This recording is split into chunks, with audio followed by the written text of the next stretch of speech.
Well, the NBA has a 2 o'clock news conference scheduled for today. It may or may not drop the hammer on the owner of the L.A. Clippers, Donald Sterling, for racist comments. We're joined by our legal analyst, Paul Harding from Martin, Harding & Mazzotti. And Paul, Kelly and I were talking about this yesterday. We're a little unclear.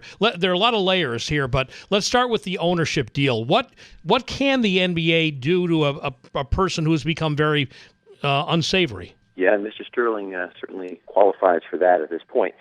Here's the tricky part. In baseball, the owner's bylaws are published, and you can look at them. The NBA does not publish their bylaws, so it's a little bit unclear. What we're experiencing here is just kind of getting some rumors and some comments by some other owners to sort of back up what we think. But suspension we think, is a viable option here. I mean, the NBA has never done it. Baseball has done it back when Marge Schott of the Cincinnati Reds had some racist comments. She was suspended twice, in fact. So I think that is the probable outcome here. The difference is these comments were made privately, not publicly. Well, that was the other thing we were talking about, too, is that, it's one thing to hold these beliefs privately. It's another thing to share them publicly.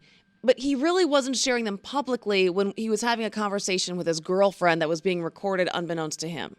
Correct. And, there's another component to this. In New York State, we can have conversations with this, and if one party agrees to the recording, it's allowable. It's not a crime. In California, they have what most states have, which is that two parties have to agree that it's being recorded in order for that not to be a crime. So technically, the girlfriend committed a crime by recording it, not letting him know, and then releasing it. So the facts are different here, and certainly there's no sympathy out there for Mr. Sterling. But in terms of what the NBA can do, we're going to wait and see because we don't know what their bylaws even say. But something like a forced sale of the team and things like that's just sort of ridiculous. That's not going to happen. There's been some rumors of that. The only thing that probably exists there is if he's not paying his bills, they could force a sale. But, they've got a mess. We're going to wait and see at 2 o'clock what they say. Well, from a business owner's perspective, he's the owner of the team. So how is it different when you own a team than if you own your own business and you hold these views? You're not necessarily using it as a hiring discrimination process, but can you lose your business because you hate black people?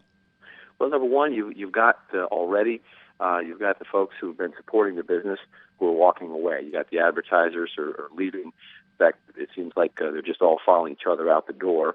And so there's going to be just the general rules of business, which you're just going to not be popular, so less people are going to use your product, in this case, the basketball team. In terms of the employees or the coaches, they'd have to make an argument there's a hostile work environment in order to try to invalidate their contracts. And I just don't see that happening based on the facts that we see. He's not going in the locker room and saying these things directly to people or to coaches or saying we're not going to play these people because of their color or their religion. So probably you're going to have the natural rules of business take over. The advertisers are walking away. You got players who appear to be super unhappy playing there.